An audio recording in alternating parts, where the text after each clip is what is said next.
주님의 제일 관심은 만민의 기도하는 집으로 성전이 회복되는 일이었습니다. 장사꾼들을 성전에서 내쫓으시고 거기 모인 백성들에게 가르치며 복음을 전거했습니다. 주님은 성전에서 복음과 기도와 전도 회복을 하셨습니다. 이를 보고 한 무리의 사람들이 주님께 나와서 물었습니다. 2절에 그랬죠. 당신이 무슨 권위로 그랬습니다. 이 말은 무슨 권세로 이런 일을 하는지, 이 권세를 준 이가 누구인지 우리에게 말하라 그랬습니다. 이렇게 물은 자들은 성전의 대제사장들과 서기관들과 그리고 백성의 장로들이었습니다. 대제사장은 제사장권을, 서기관은 율법을 가르치는 선지자권을, 장로들은 백성을 다스리는 세상 권력을 가진 자들입니다. 이들은 각각 제사장, 선지자, 왕권을 나누어 갖고 로마 제국 밑에서 이스라엘 백성의 삶을 주관하는 권세자들이었습니다. 모든 권세를 가진 우리는 예수 너에게 이런 권세를 준 적이 없는데 너는 누구에게 무슨 권세를 받아서 이런 일을 하느냐고 묻는 것입니다. 여기에 대해 주님은 대답 대신 요한의 세례가 어디로부터 온 것이냐고 물어서 사람의 눈치를 보고 머뭇거리는 대답을 못하는 그들의 입을 막아버렸습니다. 주님은 하나님의 보내신 자, 곧 메시아 그리스도이십니다. 그리스도는 왕, 제사장, 선지자의 삼중직을 가진 직함입니다. 그들이 각각 나누어 가지고 있는 제사장, 선지자, 왕직을 주님은 모두 함께 가지고 있는 하나님의 보내신 그리스도이십니다. 요한복음 8장 42절에 예수께서 이르시되 내가 하나님께로부터 나와서 있음이라. 나는 스스로 온 것이 아니요 아버지께서 나를 보내신 것이리라 그랬습니다. 주님은 지금 왕, 제사장, 선지자로서 하나님이 주신 그리스도의 권위를 가지고 권세를 가지고 성전을 회복하고 성전에서 복음을 전하고 있는 것입니다. 주님은 이 세상에 있는 어느 누구의 권세도 필요하지 않습니다. 주님은 완왕의 왕이요 만주해 주시며 모든 문제를 단번에 영원히 해결하신 그리스도이십니다. 주님은 하나님이 주시는 권세를 가지고 하나님 나라의 일을 이루고 계시는 줄 믿습니다. 성전에서 그 누구보다도 먼저 그리스도를 알아보아야 할 자들이 도리어 그리스도를 거부하고 죽이려고 틀린 질문을 하자 주님은 포도원 주인의 비유를 말씀하셨습니다. 이 주님이 하신 포도원 주인의 비유는 하나님 떠난 인간이 하나님과 하나님이 행하시는 섭리를 어떻게 대하였는가 하는 인류의 역사입니다. 여러분, 몇월 며칠 날 이런 일이 일어났다 하는 그 역사 기록이 있지 않습니까? 그런데 그 보이는 역사 밑에 흐르는 본질이 있습니다. 역사의 본질. 인류의 역사를 수천 년, 수만 년 이야기하지만은 그 본질은 오늘 포도원 비유 주인을 통해서 우리에게 가르치고 있습니다. 하나님은 친히 창조하신 피조세계를 인간에게 맡기셨습니다. 포도원을 만들어 농부들에게 세를 준 것과 같습니다. 농부로 비유된 인간은 하나님이 맡기신 모든 것을 하나님의 뜻에 합당하게 경영하여 주인의 요구에 마땅히 응해야 했습니다. 그러나 농부들은 주인이 보낸 종들을 3번에 걸쳐서 때리고 능욕하고 내쫓아버립니다. 나중에는 주인의 포도원을 빼앗아 차지하려고 주인의 아들마저 포도원 밖으로 내쫓아서 죽여버립니다. 주인이 보낸 종들은 오랜 세월 동안 하나님께로 돌아오라고 말씀을 전가한 구약의 무수한 선지자들입니다. 그럼 아들이 누구겠습니까? 하나님이 모든 것을 다 끝내기 위해서 보내신 예수 그리스도이십니다. 그들은 기어코 주인의 아들 그리스도 예수를 십자가에 못 박아 죽입니다. 여기까지 하나님이 보내신 그리스도를 거부하고 반대한 지나간 인류의 역사입니다. 자기 아들을 죽인 농부들을 진멸하는 포도원 주인의 심판은 종말의 시간에 진행될 인류의 미래 역사입니다. 남아있는 역사입니다. 우리는 그 사이에 살고 있습니다. 지금 그리스도 앞에서 그리스도를 거부하고 반대하는 대제사장들과 서기관들 그리고 백성의 장로들은 주님이 하신 이 비유가 자기들을 가리켜 하는 것이라는 말씀을 알았습니다. 그러나 그들은 알면서도 주님의 말씀을 받아들이지 않습니다. 도리어 이제는 세상의 정치 건세와 결탁해서 주님을 죽이려는 모의를 본격적으로 합니다. 이처럼 인간의 역사는 그리스도를 어떻게 받아들이느냐로 명확하게 정리됩니다. 인류의 역사의 본질 핵심은 뭐냐? 복음이냐 아니냐? 그리스도냐 인간이냐? 하나님이냐 사단이냐? 어느 쪽을 받아들이냐에 따라서 그 흥망성쇠가 갈라지는 반복의 역사가 인류의 역사입니다. 복음과 그리스도 하나님이 인간의 중심에 있으면 하나님 나라와 그 일이 이 세상에 이루어집니다. 그러나 그 자리에 인간 중심, 자기 중심, 사단이 중심을 차지하면 분쟁과 전쟁, 저주와 재앙이 끊임없이 일어나서 멸망을 자초하게 됩니다. 복음을 거부하고 하나님 떠나 사단의 종이 된 인간은 저주와 재앙으로 끝없이 반복되는 역사의 수레바퀴 속에 갇혀서 죽어가고 있습니다.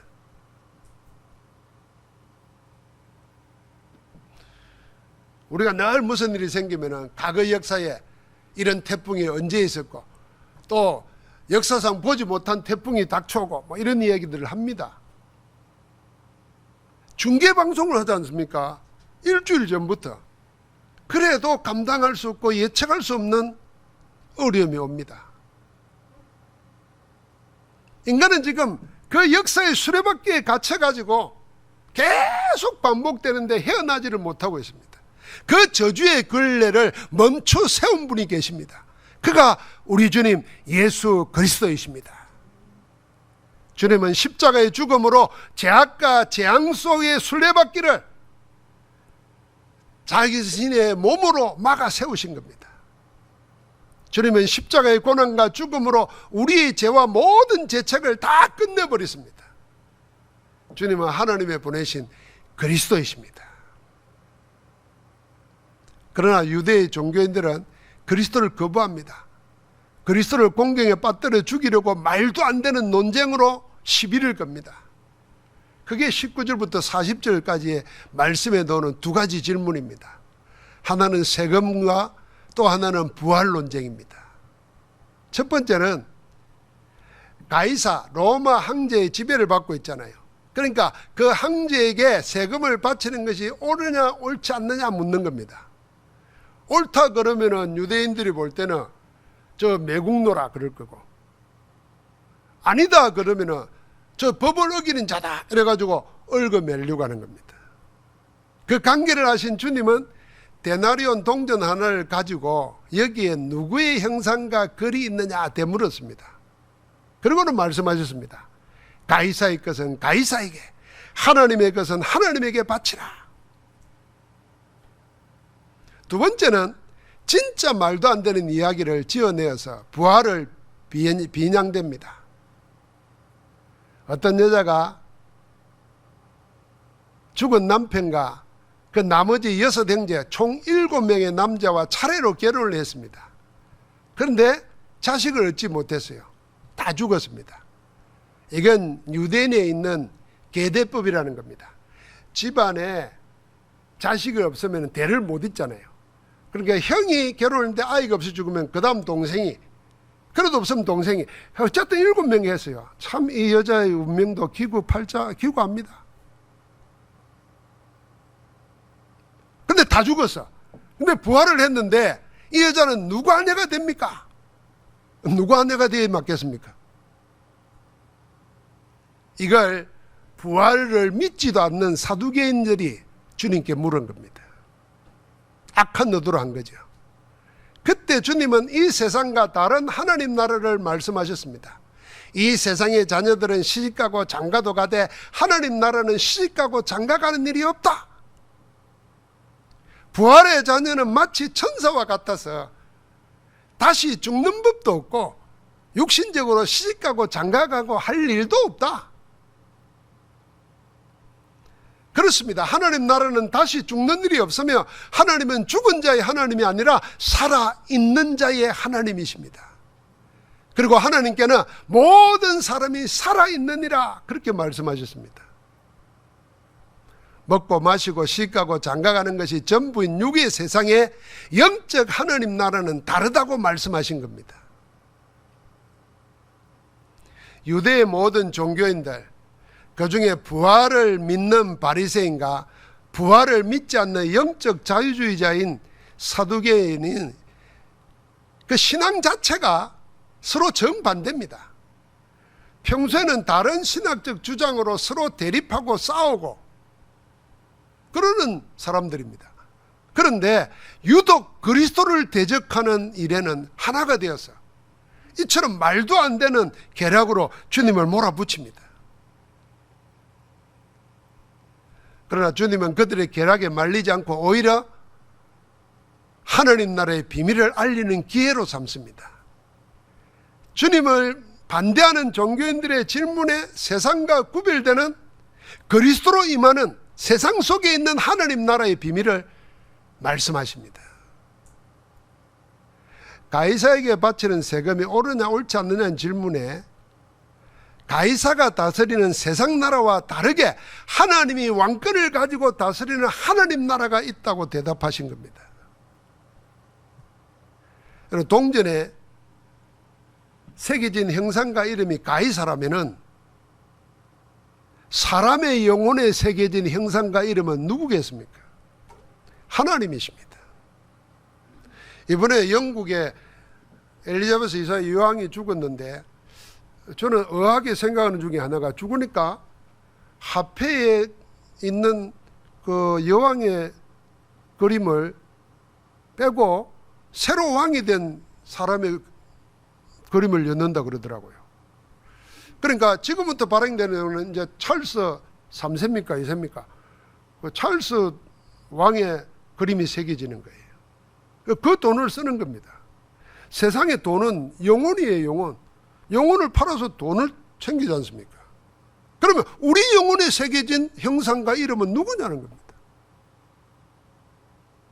찰스입니까? 윤석열 대통령입니까? 아닙니다. 우리는 동전이 가이사의 것이라면 우리는 하나님의 것입니다. 모든 인생은 하나님의 형상으로 창조되었으며 하나님의 이름의 영광을 위하여 지음받았습니다. 그러므로 우리 자신을 하나님께 드려 하나님의 영광의 빛을 온 세상에 비춰라. 하나님의 영광의 빛, 그리스도의 이름이 증거되는 곳마다 세상을 장악하고 있는 흑암 근세가 무너지고 사단의 나라가 무너지고 하나님 나라가 세워질 것이다. 그걸 말하는 겁니다. 우리는 그리스도 이름으로 온 세상에 하나님 나라를 세우는 하나님 나라 군사인 줄 믿습니다. 그리고 부활 논쟁을 통해서 주님은 세상과 다른 하나님 나라를 직접 말씀하셨습니다. 육의 생각만으로 가득한 세상에서 육신적 감각적 만족이 아니라 영원한 영의 세계, 곧 하나님과 함께하는 영원한 기쁨의 나라가 있다는 것을 보여주었습니다. 하나님 나라를 먹고 마시고 장가들고 시집가는 육신 세상의 연장이 아닙니다. 육신적 만족, 세상적 쾌락의 유일한 목적인 세상 나라와는 전혀 다른 세계가 하나님의 나라입니다. 세상 사람들 그러잖아요. 뭐 우리가 주일날 교회 가고 뭐 놀러도 안 다니고 그 경상도 말로 쎄 빠지게 돈 벌어가지고 교회 헌금하고 세상 사람들 이해가 안 돼요. 뭔 재미로 사냐, 뭐 가지고 사나 이럽니다. 몰라서 그래요. 하나님 안에서 하나님과 함께 하나님의 주시는 것으로 사는 재미가 뭐 있다는 걸 몰라서 그런 거예요. 지금 그걸 말하는 겁니다. 이 하나님의 나라는 죽은 자의 하나님이 아니라 살아있는 자의 하나님과 영원을 함께하는 것입니다. 하나님이 항상 살아계시듯이 그 하나님 안에서 우리도 항상 살아있는 줄 믿습니다. 죽음이 우리를 어찌하지 못하는 것입니다. 마치 아브라함과 이삭과 야곱 언약의 조상들과 함께 하셨던 하나님은 역사 속에 살아있는 하나님이시듯이 지금 언약의 여정을 걷는 우리의 역사와도 여전히 함께 하시고 살아서 인도하시는 줄 믿습니다. 우리 주님은 그리스도를 거부하는 종교인들과 논쟁을 통해서 엄연히 존재하는 하나님 나라의 비밀을 말씀했습니다. 하나님의 자녀인 우리가 이 세상 나라를 사단의 나라로 살지 않고 사단의 근세를 이기신 하나님 나라로 이기며 살기를 원하시는 줄 믿습니다. 우리는 세상에 살지만은 세상에 속한 자가 아닙니다. 우리는 하나님의 자녀로 하나님 나라를 배경으로 이 세상을 이기며 살라고 우리에게 살아있는 하나님, 살아있는 자의 하나님이라 말씀하고 계십니다. 주님은 마지막에 복음을 반대하는 종교인들에게 결정적인 질문을 합니다. 그들이 그 질문에 대답을 하느냐 안 하느냐 상관하지 않고 주님은 이 질문으로 그리스도가 어디서 온 누구인가를 증거했습니다. 그게 41절부터 44절이에요. 사람들이 어찌하여 그리스도를 다윗의 자손이라 하느냐. 우리 지난 주간에도 봤지만 유대인들은 예수 그리스도를 다윗의 자손이라 불렀습니다. 왜 그랬냐면 다윗의 자손으로 자기들을 구원할 메시아가 온다는 구약의 예언을 그대로 믿은 겁니다. 그래서 다윗의 자손은 메시아 칭호입니다. 예수 그리스도를 다윗의 자손이라 부른 사람들은 다 응답받고 구원받았습니다. 눈먼 소경이 구원받았어요. 거지가 구원받았어요. 뭐라고 불렀습니까? 다윗의 자손이야. 나를 궁히 여기소서 그랬습니다. 그런데 주님 물었어요. 사람들이 어찌 메시아를 그리스도를 다윗의 자손이라 하느냐. 그러니까 44절에 말합니다. 그런저 다윗이 그리스도를 주라 칭하였으니 어찌 그의 자손이 되겠느냐. 이 말은 신학적으로 굉장히 깊은 내용입니다. 사람들은 그리스도를 다윗의 자손이라 부릅니다. 이스라엘 사람이라면 누구나 알고 있는 메시아 칭호입니다. 그런데 정작 자기 후손으로 올 그리스도를 다윗 자신은 내 자손이라 하지 않고 주라고 히브리 말로 아도나이 그랬어요. 나의 왕이라고 했느냐 그렇기 때문에 물은 겁니다. 마태복음 22장 42절부터 46절에 보면 똑같은 말씀이 약간 다르게 깊이 있게 나옵니다. 여기서 주님은 사람들에게 이렇게 물었습니다. 너희는 그리스도에 대하여 어떻게 생각하느냐? 누구의 자손이냐? 이렇게 물었습니다. 여러분 이 질문이 모든 그 앞에 있는 계속 논쟁을 하고 시비를 걸었던 사람들의 입을 다물게 만들었습니다. 그래서 주님의 마지막 질문이 뭐냐? 너희는 그리스도에 대해서 어떻게 생각하느냐? 그겁니다.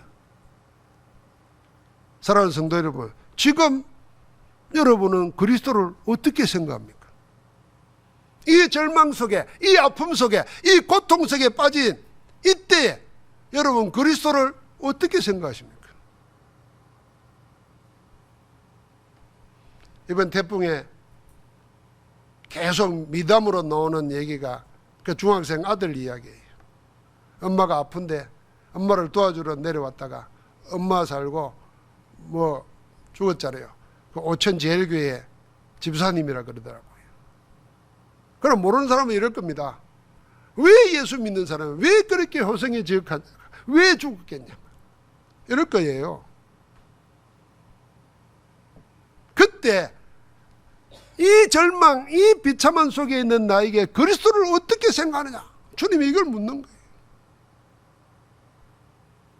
왜 정작 다윗은 자기 자손을 보고 나의 주, 나의 왕이라고 했느냐? 대답을 못했어요. 그날 이후로 아무도 예수님께 묻는 자가 없었다 그랬습니다. 여러분과 나에게 의심이 일어나고 회의가 생기고 여러 가지 불신앙이 일어날 때 그 모든 것을 잠재우게 만드는 물음이 뭡니까? 예수 그리스도는 누구인가? 나는 그리스도를 어떻게 생각하는가? 거기에 바른 답 찾아내면 됩니다. 내가 생각하는 답이 아니라 성경의 무수한 언약의 정인들이, 무수한 믿음의 사람들이 고백해 놓은 그리스도에 대한 답을 찾아내면 돼요. 그러면 만 가지 물음에 대한 한 가지 해답이 무엇입니까? 그리스도입니다. 그래서 백문일답이라 그러지 않습니까? 여러분과 나의 문제가 5만 가지라도 하나님의 해답은 하나입니다. 그리스도 예수십니다. 그리스도는 모든 문제 해결자요 모든 것 되십니다. 예수 그리스도는 마리아 요셉의 아들이 아닙니다. 그리스도는 영세 전부터 계신 하나님이십니다.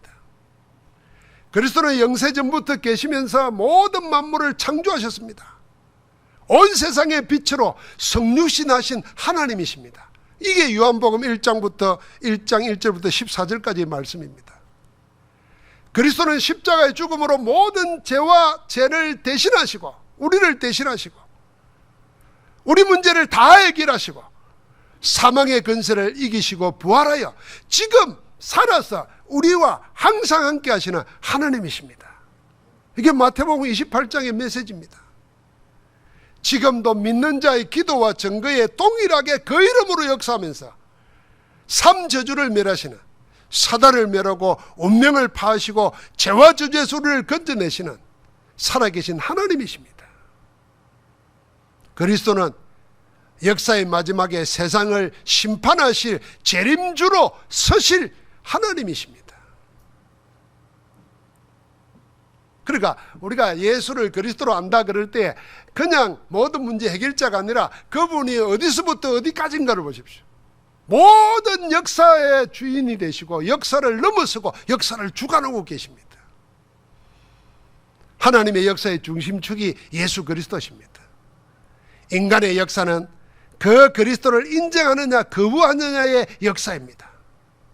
그렇다고 하면 여러분과 내가 그 역사의 중심축 되는 그리스도 안에 있을 때 구원과 하나님의 함께하는 능력을 누리고 살게 되는 줄 믿습니다.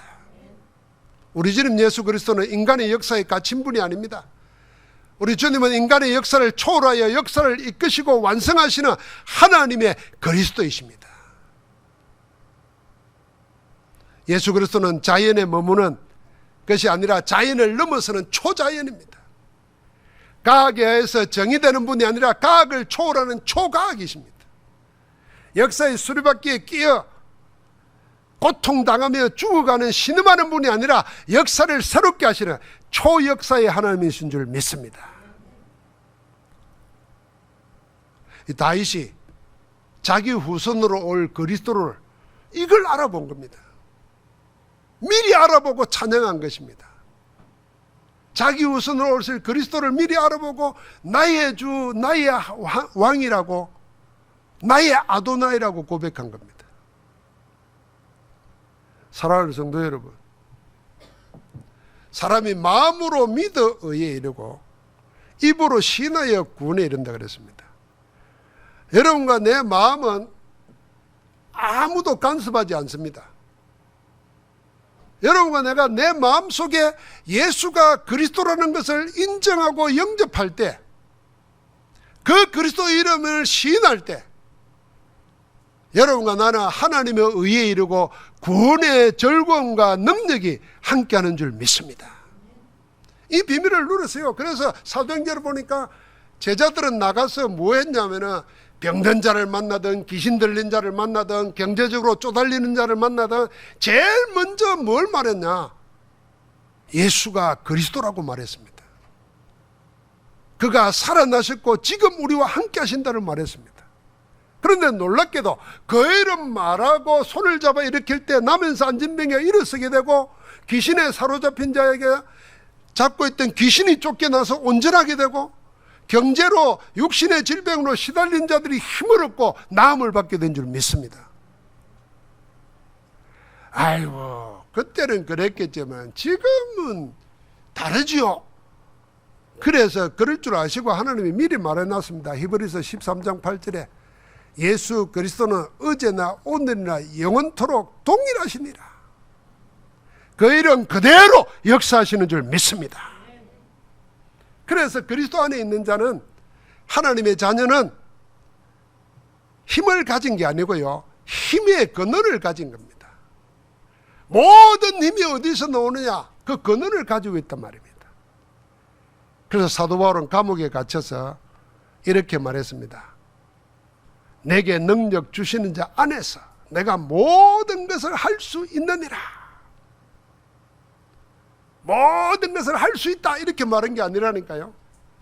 자신이 먼저 어디 안에 있는 자를 고백했습니다. 감옥 안에 있으면서 뭐라 그랬습니까? 나의 현주소는, 나의 영적 현주소는 이 감옥이 아니라 그리스도 아니라 그랬습니다. 여러분 지금 어디에 있습니까? 어디에 있다고 생각합니까? 여러분이 어디에 있든지, 어떤 형편, 어떤 처지에 있든지 그 어디나가 다 능력 주시는 자 안, 그리스도 안인 줄 믿습니다. 그리스도 안에 있는 거예요. 그래서 바울은 고백했습니다.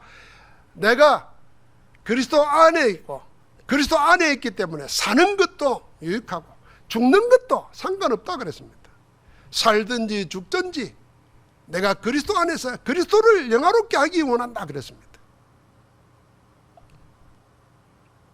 고린도전서 1장 30절은 제가 묵상하고 암송하고 늘 메시지 가운데 정가는 내용인데요. 여러분과 나는 하나님으로부터 나와서 그리스도 예수 안에 있다 그랬습니다. 그렇죠.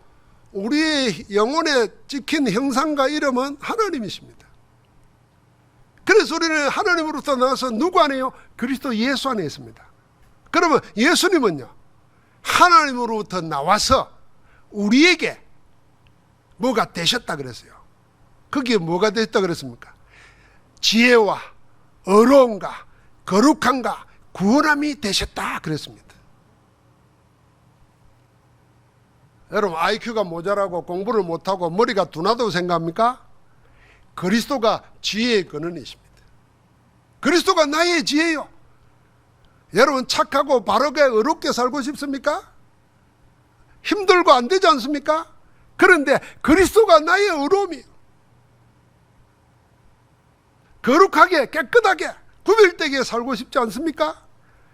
나의 거룩함이요 그리스도가. 여러분 모든 복을 한마디로 말하면 구원입니다. 운명에서 빠져나오고 사단의 근세에서 빠져나오고 하나님의 자녀로 하나님 나라로 성령 안에서 사는 사람 되는 겁니다. 그게 구원입니다. 여러분과 나를 붙잡고 있는 집안의 내력, 조상 대대로 내려오는 저주 재앙, 육신의 DNA, 그리스도가 다 바꾸어버립니다. 사망에서 생명으로 옮겼느니라. 할렐루야. 지금 우리에게 영생, 생명을 가지고 앞으로 영원히 심판받지 않을 것입니다. 그러니까 하나님께로부터 나와서 그리스도는 우리의 모든 것이 되셨고 우리는 그 그리스도 안에 있습니다. 여러분 어디에 가든지 그걸 먼저 인정하시고 고백하시고 노래하시기 바랍니다. 차를 타면 차 안에 있다 생각하지 마시고 그리스도 안에서 함께한다. 여러분 집에서 여러분 문제 당할 때 혹시 우리도요 비가 갑자기 쏟아져서 차 빼라 그럴 때 갈 수 있잖아요. 내가 사는 것보다도 차 빼는 그게 더 중요하다고 생각될 때가 있다니까요. 그게 10분도 안 걸린다니까요. 그럴 때 여러분 물속에서 죽어갈 때도 어디 안에 있다? 물속에 있다 하지 말고 그리스도 안에서 천국 간다 생각하세요. 그렇게 죽지 마시고 전도하다가 죽어야지. 그러나 우리가 어디에 있든지 항상 나는 어디 안에 있다? 자, 다 같이 말씀합시다. 우리는 어디 안에 있다? 어디 안에 있다? 그렇습니다. 그리스도 안입니다. 이처럼 우리는 모두 힘의 근원 되시는 하나님으로부터 오신 그리스도 안에 있습니다. 이 분명한 하나님 나라의 비밀을 가지고 24 집중하여 누리기만 하면 됩니다. 말씀과 기도와 그 이름을 전가하는 곳에 흑암 세력은 무너지고 하나님 나라의 일이 일어납니다. 이 세상에 그리스도로 임한 하나님 나라를 우리가 보고 누리게 됩니다. 그래서 우리 안에서 말씀 회복, 기도 회복, 전도 회복을 행하시는 그 하나님이 우리를 정인으로 세워서 237 5천 종족에게 여러분을 정인으로 세워서 승리하게 하실 줄 믿습니다. 제가 지난번에 한빛교회 가서 잠깐 메시지 하기 전에 한 5분 메시지 하면서 이런 말을 했습니다. 우리가 유광수 목사님을 막 소개하고 할 때 이 시대의 전도자다, 또 이런 말 저런 말 하는데 나는 이분을 이렇게 생각합니다. 그러면서 복음의 정인이다. 유 목사님의 살아온 배경, 자란 환경, 모든 핸디캡 생각하면서 뭘 보냐? 복음이 얼마나 위대한가. 당신 스스로 그렇게 이야기합니다. 복음이 얼마나 위대한가. 복음의 능력이 어떤가. 그걸 보여주는 정인이다.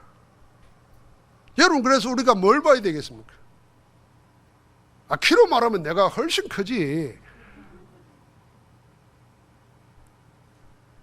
여러분과 내가 뭘 생각해? 복음이 나를 어떻게 만들까를 기대해야 됩니다.